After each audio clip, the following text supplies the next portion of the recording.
When you're doing interviews with me, forget the clickbaiting. Because I'm telling you, last time I did interviews, they clickbaited, and let me clarify what they clickbaited. They tried to say that I said my son Tyson was in decline. Now that's not what I said. I said his training camp was in decline, his training was in decline, and his team was in decline.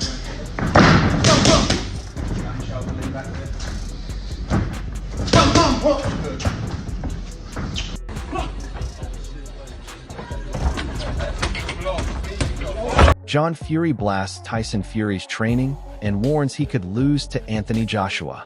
John Fury insists Tyson Fury's training camp has turned into a circus, claiming the fading power inside him won't be enough to survive Anthony Joshua's brutal power if this dangerous fight ever happens.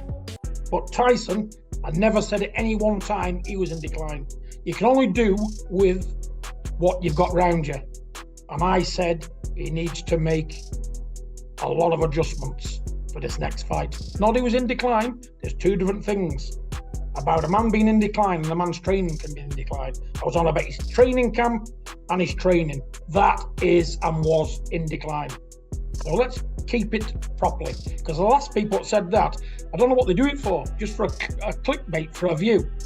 You know. John Fury reveals he's flying out to test Tyson Fury personally, brutally honest about whether the aging power remains. But insiders fear John Fury already senses Tyson Fury's decline is real, making an Anthony Joshua fight a reckless gamble few believe he can win. Tried to stay retired, he's not an happy man. And you know, he says he's got more to give. Let's see. I'm going to fly over there in a few weeks' time, put some time with him, and I want to see exactly what he has got. And if he has got plenty, we'll be back and we'll win a title again. But if he hasn't, he hasn't. And I'll tell him if he's either got it or he hasn't. I'm the one man to tell him. But you know, he's been over there 8 days of training, looks a lot better. Johnny Nelson doubts this blockbuster fight even happens, warning both men no only one leaves standing. His hesitation echoes John Fury's fears, hinting Tyson Fury's circus camp and shaky form make an Anthony Joshua showdown far too risky to gamble everything on. You know, these guys, of course, that couch can be dangled in front of the both of them. But it's a case of, you know, why? You know, why? And the thing is, someone's got to lose, and then they've got to live within themselves after that, so why? I actually now don't think that fight will happen. A massive carrots will be dangling in front of him, but I don't think it will happen. Derek Chisora claims Tyson Fury is finally getting his mojo back, but John Fury remains unconvinced. With whispers of a Wembley or Vegas showdown, many fear Tyson Fury's circus training camp still hides serious cracks Anthony Joshua could brutally expose on fight night. Fury, because he's trying to catch up, but he's losing his weight, he's getting his mojo back, you know. So what's left now is him and AJ. You know, the mojo is back now. I believe by the time these guys walk in the ring in Wembley, no fucking Vegas. We don't want to fight in Vegas. What do Americans want to watch too? Carl Froch brutally declares Anthony Joshua finished, exposing his shattered punch resistance and fragile chin. Yet John Fury warns Tyson Fury shouldn't get comfortable either, insisting his son's circus camp leaves him just as vulnerable if this heavyweight nightmare fight actually happens. He's finished. He's got no punch resistance. I'm saying he's finished because he has got no punch resistance, and he hasn't. We saw that in abundance in round one against a nobody. So let's not skirt around it. Let's not try and dress it up in any other way. AJ's chin cannot take a punch. It's got a glass jaw, and it's never going to be solid anymore. It can't be. It's actually, I don't want to be too critical, it's actually never. Alexander Usyk reacts to brutal claims that Tyson Fury's legs are gone and Anthony Joshua's chin is shattered. John Fury fears both narratives are true, warning his son's declining camp makes this rumored super fight a genuine walk into danger against Anthony Joshua. They say about Tyson on Friday, his legs finish. Joshua is saying his chin finish.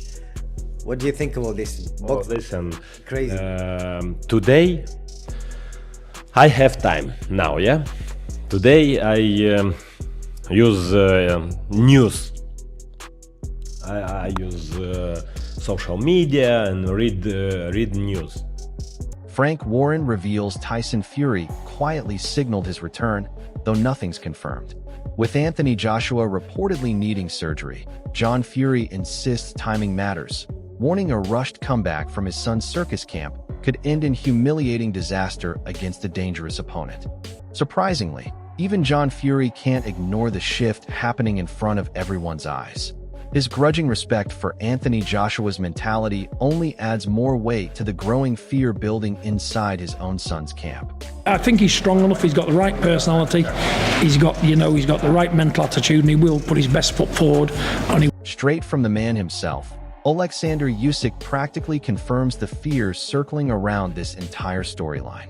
Predicting his own knockout defeat against Anthony Joshua isn't hype. It's a genuine warning shot aimed directly at Tyson Fury. Joshua's next undisputed champion. Anthony Joshua's next undisputed champion. Tell me, what was you thinking when he went down in the first round? First round, it's test, but AJ back. Yeah, it's boxing, you know. It's boxing, back uppercut, good. It's a knockdown, yeah. AJ back and win. But the second knockdown, and I'm close to AJ, I was even worried. Greedy belly, I know. You now will speak, ow, ow. You have cheese like a... weak chin, blah, blah, blah. Greedy belly, get out. Listen, Greedy Belly won last night against Marius Wack. Did you see that performance? No. Do we see AJ Greedy Belly next? Yes, of course. How does it go? I will hear. I will in ring. How will it go? AJ will. How does he win? Knock him out. There you go. AJ knockout from Alexander Usyk. Alexander, thank you so much. Guys, back to you. This isn't casual gym talk. This is a predator studying every trick of a legend before turning it into his own weapon. Anthony Joshua absorbing Alexander Usyk's genius firsthand should terrify Tyson Fury more than anything said in interviews. Now going to train with him, there's still friendly competition in the gym. He might do, when he's skipping, longer than me, and next time I'm thinking I'm trying to outdo him, or he might run, or I might run longer than him. It's just always, it's not about ego. It's just our nature, just being competitive. And as a competitor, I wanted to improve, and I had an opportunity to go to his house and see what's going on in his environment, and I took it upon myself to take myself there because he has been the best, not only in the heavyweight division, he was the best cruiserweight, one of the best amateurs. So starting to understand how he managed to achieve all these things. I can see some clues, definitely, but also there's only one Anthony Joshua, and I've got to make it my own. I can't turn southpaw. I can't do the things that he done, but I can see the things that he done and make it Anthony Joshua's. And I think it's been good, man. It's been really, really good. Eddie Hearn isn't exaggerating here. He's stating a fact the entire division already fears. An undisputed resume combined with newfound discipline makes Anthony Joshua a genuinely terrifying puzzle for Tyson Fury to solve inside 12 rounds. Just look at the resume of Anthony Joshua. He has the best resume in heavyweight boxing, bar none. He's always fought the toughest fights. He's fought everybody that's been a mandatory. He's never swerved anyone. You know, he's a throwback fighter. The boxing public, boxing hardcore fans, don't really like anyone that has significant success in that outer space. But still, people will think that he's been spoon-fed or he's had easy fights. He's never had easy fights. And he's a good individual who works as hard as he can, provides for his family, and he's got a good heart. So I don't see how you can... Johnny Nelson raises the one genuine concern hiding beneath all this hype, questioning which version of Anthony Joshua actually shows up under real fight night pressure. It's a fair warning, yet even his criticism admits the heart and firepower are undeniably real. Anthony Joshua last night, listen, Penga's, you know, he's got a knockout record, and so he can hit and he can hurt, but he shouldn't have been in Anthony Joshua's league, point blank. AJ, when it comes to the fashion of the fight, how he went about it, I thought he was on his front foot. He just was. I know in the gym, this guy's fluent. He's got great movement and great hand-foot-eye coordination. But then he just. There's a word called mercurial. I just learned it actually, and that describes Anthony Joshua. He's got so much talent, but it's a case of which version of him turns up when it comes to performance night. And performance night last night, the AJ that we know, the talented fighter we know, he wasn't there. The gut, the lion, the heart, he was there. because he brought him after 20 seconds. He got put down, had to get back up again.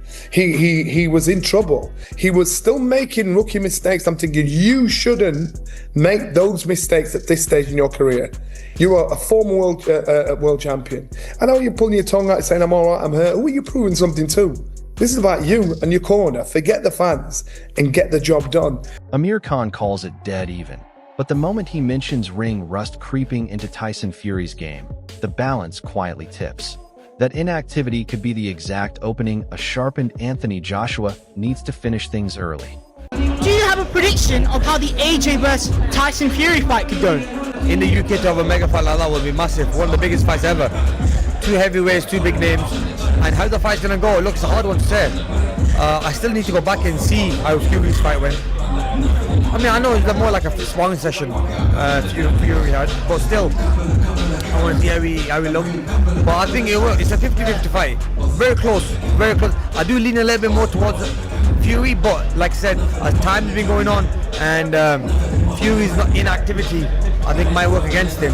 I'll probably say, yeah, it's still, yeah, it's a very close fight. I'll call it 50-50. John Fury tries dismissing the magnitude of this fight, but there's real regret buried in his words. Missing the perfect window years ago might now be the very reason his son faces a far more dangerous version of Anthony Joshua. Mountains sometimes miss each other on a very rare occasion, and these two have, but it's gone now. It's gone. Both men have not got what they used to have. And 6 years ago it would have been the fight of the century, or he said that, and I was the one gunning. Carl Froch doesn't dance around anything here, and honestly his read cuts sharper than most in this entire storyline. He openly suggests Anthony Joshua himself has been the reluctant one, dragging his feet while everyone else pushes for this collision. Carl Froch still credits Tyson Fury's rounds of work, but he clearly wants these two face-to-face, eye-to-eye, before pretending any of this talk means something real. That demand for a genuine confrontation says exactly what's still missing from this entire build-up. The person that don't want that fight, or sounded like they didn't want the fight, was Anthony Joshua.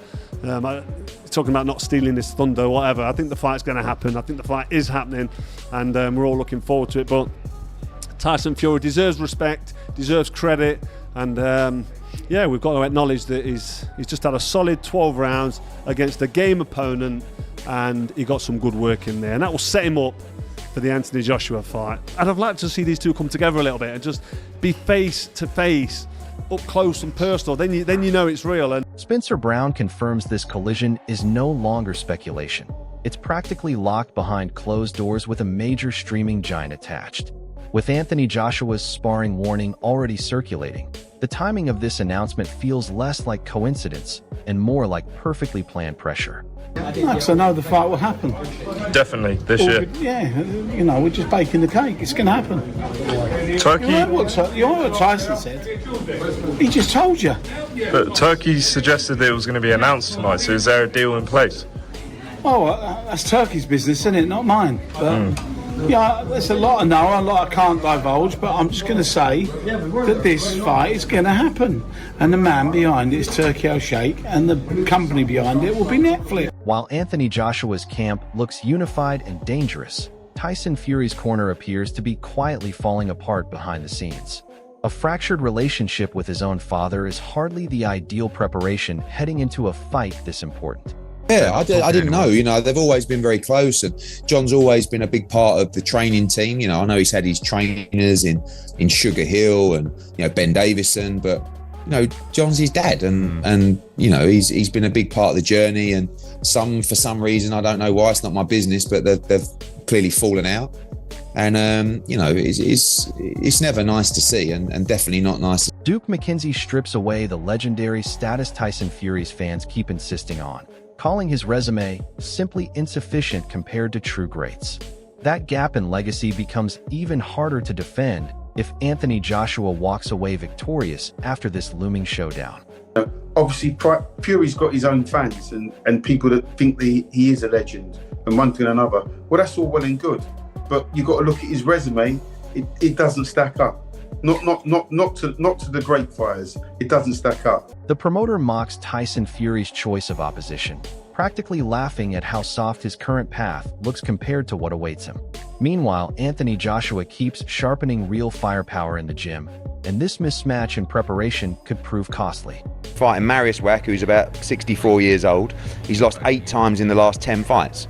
It's going to be a spar. We don't have to throw stones, Ed. No, I'm just responding to his comments, Adam. Come on, leave it out. What's the matter with you? Don't go soft. Put everything together, and the picture becomes impossible to ignore. Anthony Joshua has reportedly dropped Alexander Usyk in sparring, absorbed lessons from an undisputed legend, and built a resume even Eddie Hearn calls the best in the entire heavyweight division. Meanwhile, Tyson Fury jokes through interviews. His own father admits regret over missed opportunities, and Duke McKenzie openly questions whether his legacy even stacks up against true greats. Carl Froch demands they finally stand face-to-face before anyone believes this rivalry is real. And once that moment arrives, this knockout warning stops being talk and becomes a genuine threat Tyson Fury cannot ignore.